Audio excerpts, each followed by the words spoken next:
As our guest today, we have a man who qualifies as an actor, author, director, and producer.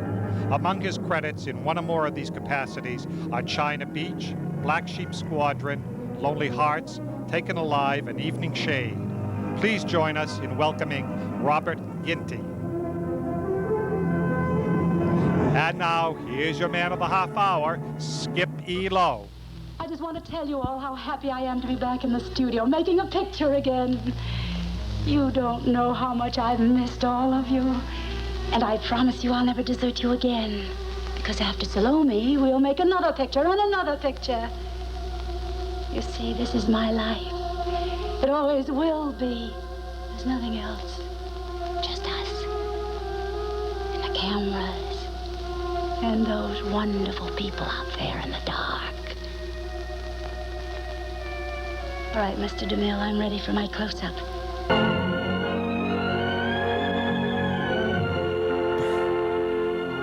Robert Genty grew up in Brooklyn. Mm-hmm. Tell me about growing up in Brooklyn. As you were at 16, you were a rock band and a rock band? Right. Well, you know, back in those days, everybody had a rock band. You know, really? There was a period of the Beatles and the Rolling Stones, and I think every garage in Brooklyn had a drum set in it and some kids playing a guitar, and that's where we started. It was great fun. Was it really? It was a great time to grow What up. made you, who did you work with? You worked with a lot of great I did, as rock the and roll years went stars. on. Yeah, well, we were with a band called Jimmy James and the Blue Flames. Right. And Jimmy went back to his real name, Hendrix, took off to London and became the Jimi Hendrix that we know. Is that who you were with? Yeah, Really? Jimmy, we used to play at a place called the Cafe Wa in Greenwich Village. I know it very well. Yeah. Really, Robert? Yeah, it Must have been exciting in those days. It was. You know, I can remember the day that Chaz Chandler, who was the former member of the group The Animals, had come in the restaurant. It wasn't a bar in those days. It was like potato chips and Coca-Colas and coffee. And it's a coffee bar like. Exactly. And Chaz came in and they knew that Jimmy would be a new hot thing. I mean, he'd been around for years, you know, working with Buddy Guy and many other musicians in this country. But they really felt they could turn him into a star, and they took him over. He was the only one who could get a work permit. The rest of us couldn't. That's why he wound up with an English band. So it's funny. Was he on drugs at the? Was there a lot of drugs that time, Robert? No, I don't think so, because nobody had enough money for them, to tell you the truth. I mean, unfortunately, what happened later in his life with that kind of success and the things that come with it, I think abuses come with it, and it's unfortunate. Yeah. Janis Joplin. Janis. Tell me about Janis Joplin. Well, those are the San Francisco days, you know. That's when they used to have the Fillmore, which I heard just opened again. The Fillmore West opened a couple of days ago, I believe, up in San Francisco. And again, it was a great period of time, you know. It's kind of like all these artistic things. We were all like gypsies, you know. We go where the event is, and New York was a scene that was happening, and then when San Francisco would start to happen. The New York Steak, remember the New York Steak, what was it, the New York Steak place in the Village? Or was it Ted's Steakhouse? Ted's Steakhouse. Something like that. It was a rock and roll place. But it was an exciting period, and San Francisco, of course, during the days of the hate, was a wild place to be. It's where, you know, the original Cream band was, with Eric Clapton and Ginger Baker and Jack Bruce. I can remember there. I can remember Freewheelin' Frank Reynolds, Hell's Angel that Hunter Thompson wrote his first popular book about. And this was, everybody was there. I mean, it was an interesting period. And to me, it was just a great chronicle of life, because I was usually the youngest in this group, and I was always like watching and learning and 16, listening. 17, 18. Robert Genty, tell me, acting, when did you decide, leaving that type of life, to become an actor? A serious actor, too. No, it was very clearly. I was in New York, and there was a director, an unknown director at the time, by the name of John Advelson, working on a little offbeat picture down in the Village, and he needed a rock band in the movie. And I belonged at the time to a group called Ego. I remember. Give you an idea of where we were coming from.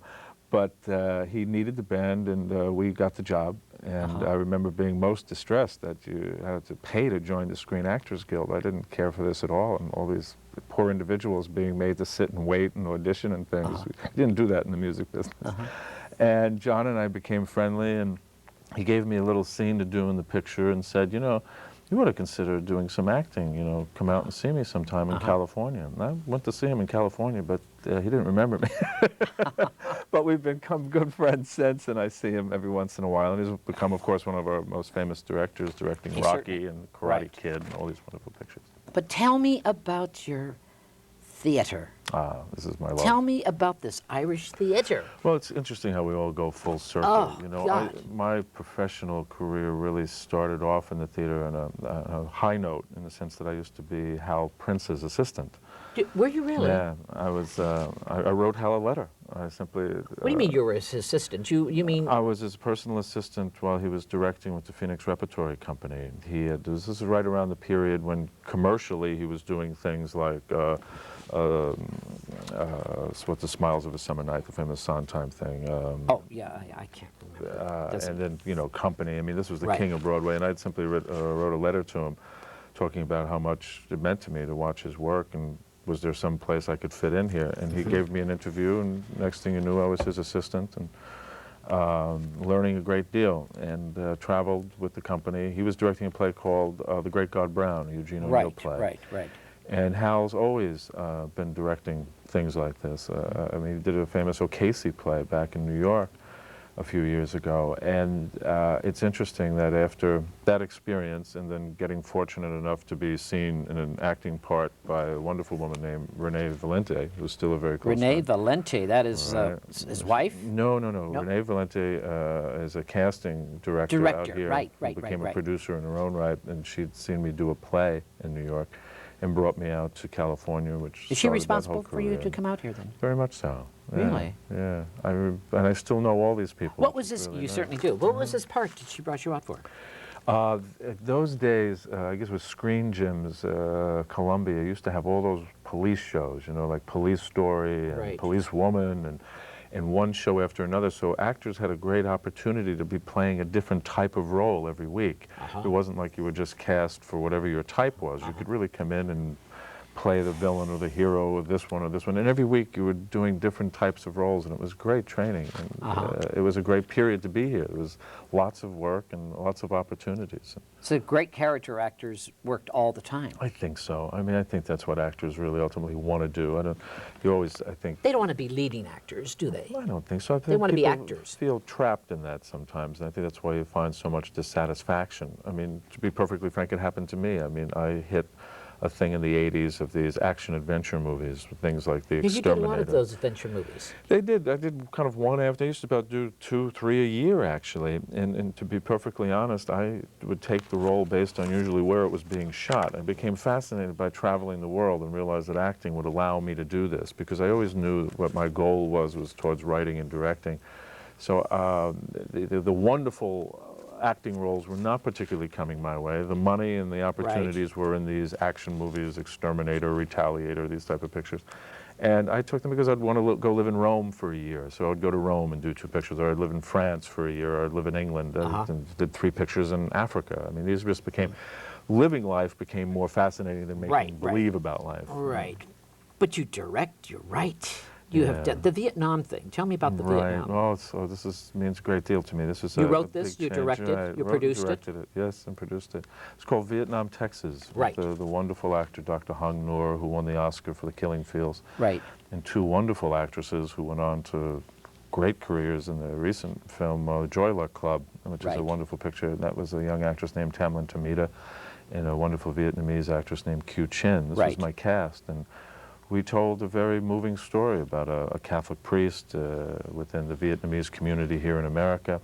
And this drama won me a Best Director's Award at the Houston Film Festival, which has always been very good to me as a festival, and really set my career going as a serious director of films. And I've directed 1 picture a year since 1988. And what was your very first? The very first one was a contemporary Western called The Bounty Hunter. That's right. That I did with my dear Who's in friend. that, The Bounty Hunter? Bo Hopkins was in it with me, a dear friend and a wonderful actor. Of course, in those days, people were telling me, nobody will watch Westerns. We've got to try to make this like it's not such a Western. Well, of course, we've seen that change. Right. So I don't know if I've started trends or ended them, because, I mean, The Exterminator, in its own way, was the first of those kind of vigilante action-adventure films that came out in 1980. So I just find it to be, there's so many wonderful opportunities out there, and I know that there are so many, younger people coming up who you keep hearing a negativism on this business all the time, that, well, you can't do this, you can't do this. Why is this happening all the time, Robert? Well, I think it permeates the whole country. I think it permeates our politics. I think there's a meanness. People and like to hear this, don't they? There's a negativity Yeah. that permeates our entire society, and I've kind of removed myself from that by just constantly keep moving and constantly reinventing yourself. And there's no reason that you can't, you know, reach out and try something. You know, I mean, there's the old Nike commercial, I think, does it best. Just do it. Do it. Don't overthink it. Just do it. You know, once you lose that critical sensibility that we're all born with, and we're just here to create the art, not to criticize. Let somebody else make that choice, whether it's good, better, and different, because the joy is the process. The adventure is going through it, not sitting around contemplating it or talking about what you wish you had done or what you hadn't done. I think the adventure is just trying, and sometimes you are going to fail, but you know, you learn a lot from those failures. And it Seems like Robert Genty is, he knows exactly what he wants when he gets up in the morning. Yeah, it makes getting up in the morning exciting, you know. I've never been bored a minute in my day. Do you get up early in the morning, too? Yes, I do. I write every morning. You do? Yeah, every morning? Every morning. Yeah. It's a real Where do you get your cleansing. ideas from? They come at you from every possible direction, because then again, I don't editorialize when impulses hit me. You know, I enjoy to paint, so I mean, my house looks more like a New York City loft than it looks like a Benedict Canyon, Beverly Hills home, because I enjoy painting, I enjoy writing, I enjoy my idols, my heroes in this industry are strange. I mean, there've been people like Peter Ustinov. There's a man to me who's had a remarkable life. Right, exactly. You know, Absolutely. I don't think it's very important to narrow yourself down to some kind of industry demanded career here in Hollywood. I mean, it's not here. It's all over the world. It's internationally. American films make more money overseas than they make here. You know, this is very They do, don't they? Yes, they do.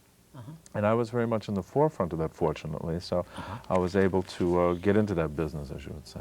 The Harley Davis. Tell me about the Harley Davis. Oh, Harley Davidson. That was really a fun kind of project that I did as a favor because of the wonderful director, Do you like, Simon do you like motorcycles and stuff like that? Not anymore. You know, I used to when I was younger. But Why do all the young actors like motorcycles when they come to Hollywood? I don't know quite what it is. What fascinates them? Is it because of Brando? I think it's an image thing. Sure it is. I think it still is. It's a sense of freedom connected to it, you know. But it's an interesting grouping. I mean, like, everybody is like the image of a bike. I mean, Dan Aykroyd loves bikes, you know. And I mean, he loves it. I mean, this is his passion. I think it's a sense of freedom, a non-establishment. Dangerous freedom, though. Very dangerous, yeah. I recommend people keeping off of them. You know?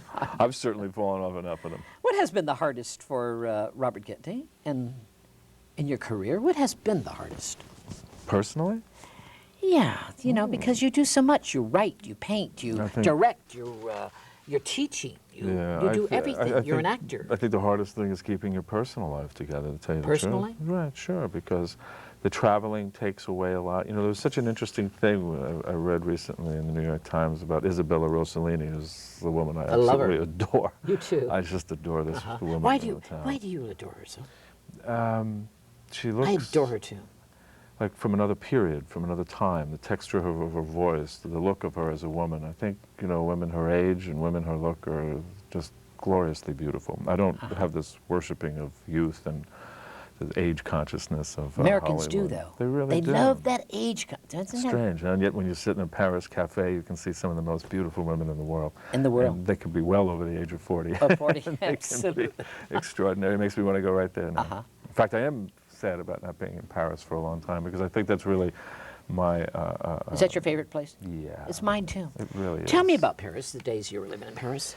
I lived on Ile Saint-Louis, right behind Notre Dame, in a wonderful apartment given to me by a producer on the run, I used to call him. We won't mention his name, but I think for numerous reasons he didn't want to show up in France. I knew Roman as well. And, was he a great guy? He really is. I like Roman. I mean, an extraordinary talent and an extraordinarily disciplined... I think we're unfair with him, don't you think? Very much so. Huh? But very unfair. Some Americans are very unfair sometimes. Why? We just do the unfair things. Yeah, we don't forgive either. Judge people in the media somehow, and it's kind of hard to overcome that. You know, once the perception is there, it's very difficult to change that perception, and it's unfortunate. So tell me about Paris.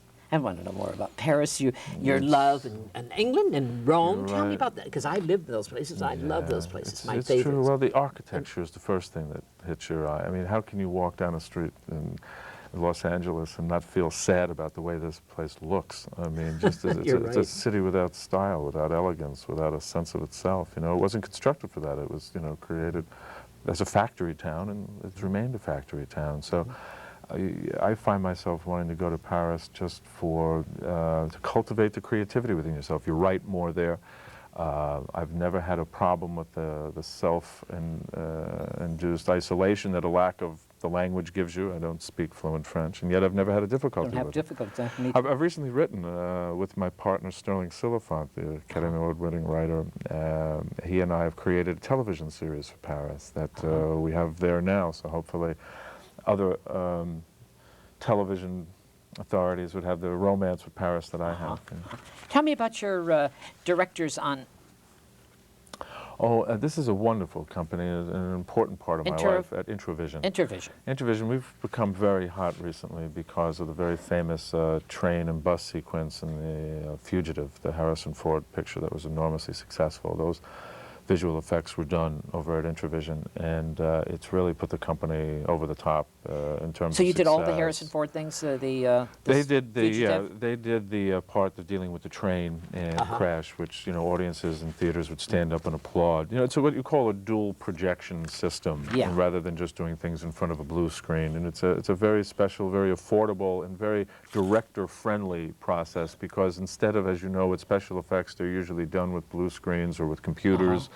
Or in ways that take it out of the hands of the director, and he can come back in a week or two and see it and decide whether he likes it or not.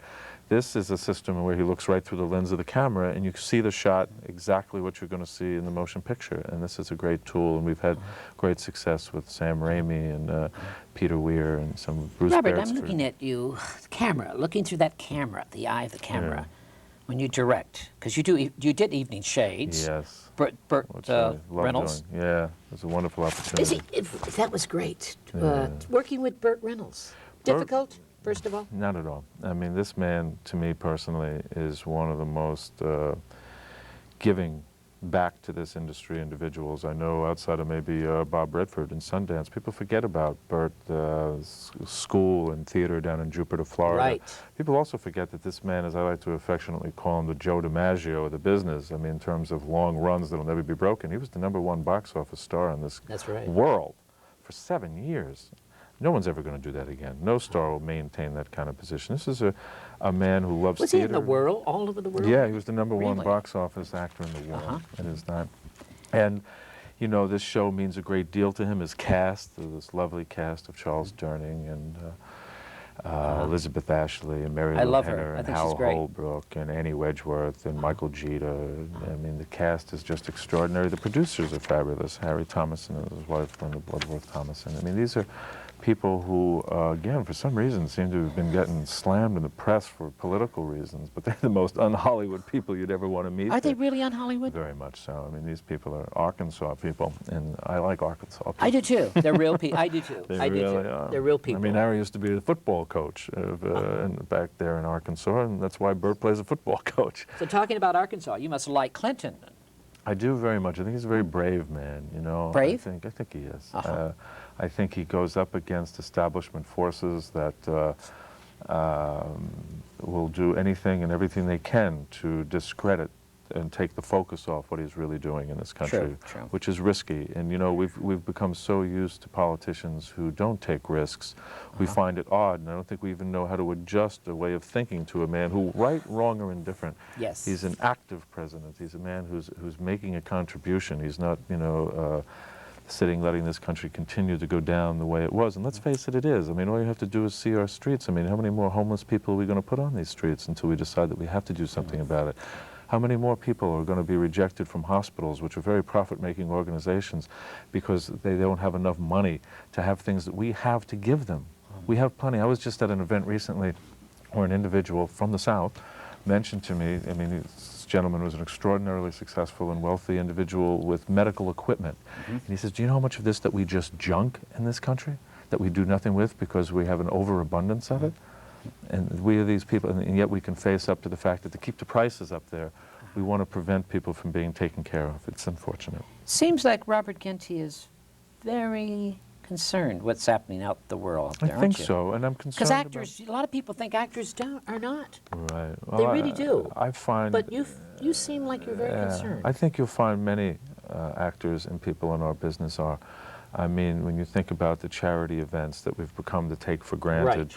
when we think about the political sponsorship for getting ideas across, I mean, there are so many of my contemporaries and who are out there in the forefront risking, Right, you know, the public's opinion of them. And it's a risky business we're in here, you know, and it's a tough business. So I applaud them all for just having their opinion. I don't necessarily think everybody should follow them blindly down the path, but I think it is our responsibility to make some kind of statement in the work that we do. And I'm, you know, you're always balancing an act between what's commercial, how do you earn a living when you get right down to it, and how can you use this business for something good? Right. What kind of symbols and images can we put out there that are positive, not corny, but positive? You know, Yeah, I like you that. know, Yeah. honest instead of gratuitous. It'd be interesting because our young people are very aware of this kind of phony behavior on the part of adults. So it would be nice if we could give them some images in terms of leading characters in television, especially. I mean, we've sunk into some pretty deep blows here in television, as you know, of recent, the kind of Because the young kids learn shows. from this. I think so. You know, and I know for the financial reasons that certain types of shows have become very popular of late, and risk-taking is not really in the framework of network television. But Skip, that's all changed. Networks don't exist the way they used to exist now. Now, if you have an idea, if you have a concept for a show, you have somebody to listen to you. There's You mean a if lot I of have a channels. good idea for a script, Absolutely. it's good. Knock I on have a the door. chance. Yeah, absolutely. I have a good chance. Absolutely. Really? I believe it very So young strongly. writers out there, you're telling them they have a chance. I encourage them. I encourage them to write about what they know in whatever community, whatever city, whatever town, whatever state that you come from. Right. You don't have to be quote-unquote Hollywood. I think that even the moving to Hollywood for a lot of creative people starts to diminish their ability somehow because the people start writing about nothing except being a writer in Hollywood instead of writing about life. You know, people keep referring back to the old days of movies, which I know that you're a great fan of, saying, why the golden days? Why was this material so brilliant and these scripts so fabulous? Well, that was because they came from original ideas and concepts of life, not redone TV series. I mean, how many more movies are we going to make of former 60s, 70s television series? True. I mean, what is that saying about what we're putting out there? What we're putting out there is something that's pre-sellable. And I understand that business side of it, but I just hope there's a balance and there's room, you know, because there's an audience out there that's massive. And let's just keep giving them a diversity of things. And let's not spend so much money on it. I don't know why we spend so much money. It's completely unnecessary. We do spend a lot of money. Yeah, it's ridiculous. You don't like to spend a lot of money in movies then? I don't think they 50, should. $60 million. Because eventually somebody else has to pay for that. I mean, that might be 4 or 5 other films that are not made because a film like that might fail. You know, there are some extraordinary talents, and there are some extraordinarily good reasons why people should get the money they get. I mean, it's the old baseball adage, you bring them into the ballpark, we'll pay the price, you know. Why good movies, real good classic movies, are low budget? They really are. They're Maybe because they're made with more love and passion than for economic reasons, because there's no economic reason to be making them, you know. True, true. So, Tell me about your, Robert Genty, I got to get into the Irish. We've been talking about your career and your life. I want to know about you started this Irish theater here in Los Angeles, in Hollywood. yeah, well, Tell me about this Irish theater. It's like when we were talking off camera, we both have this wonderful love affair with New York. I was living back in New York, as you know, working at We the both love New York. Actors Studio with our mutual friend Shelley Winters and such, and I You did work the Actors Studio. Yes, sure, many times. Yeah, I'm a member and very proud to be in the director's unit there. And You we did were some really great things. Shelley told me you did some great scenes there, some great plays. Shelley's one of those special people. It means a lot to this theater and to this industry, you know. And I'd like. Here's another great lady of the theater. Yes, she really is. Great lady of the mean, theater, concerned about human beings, Very a much great so. actress. Tell Very me, go much ahead, so. Robert, about... Well, I just wanted to incorporate it, bring it with me to Los Angeles, because I didn't see this type of thing here. We have a play reading series that goes on every Wednesday evening. And what we try to do is find, you know, Irish material, but it's not restrictive to Irish material. I mean, nor does the Abbey Theatre in Dublin only do Irish plays. Right. We'll do any play that's a good play. We like to get the writer in the building. It's a writer's theater. We want to get him the very best actors to come in and read his material so that he can improve it and get it enhanced and bring him an nice. audience to his work. I mean, I'm Irish by birth, so I mean, it's an Irish theater for that reason. Of course. But I mean, recently I directed a play with Charles Durning. That was just an extraordinary evening, you know, of a young writer's work. Dan Lauria, who used to be the father on a television series, Wonder Years, wrote a terrific play. I mean, this was like, excuse me, his secret thing of being a writer. We got the opportunity to expose it with a wonderful actor like Charles. And when you come to these things, you realize that everybody in the room is doing something because they love being here. And that creates a very different atmosphere than people who are doing something to earn a living in, or doing things in the commercial theater. Right. It's very special. But I also feel, to be perfectly frank, the exciting things happening for directors How are now. these young little entertainers? They're great. They're great. What they might lack in experience and professionalism, they make up for enthusiasm and passion. And directing in the theater is really what's happening right now. All we have to do is pick up the New York Times and read about Stephen Daltrey from the Royal Court in London's new play Inspector Calls with Rosemary Harris and Philip Bosco, or you see what Nicholas Hector's doing. What a great name. I mean, they're extraordinary. Yeah. The Carousel, I mean, so much is happening in the theater. I mean, we haven't had a really great collective of filmmakers since the 70s, when that whole explosion of Lucas and Coppola and Spielberg, and you know, followed by Oliver Stone, perhaps.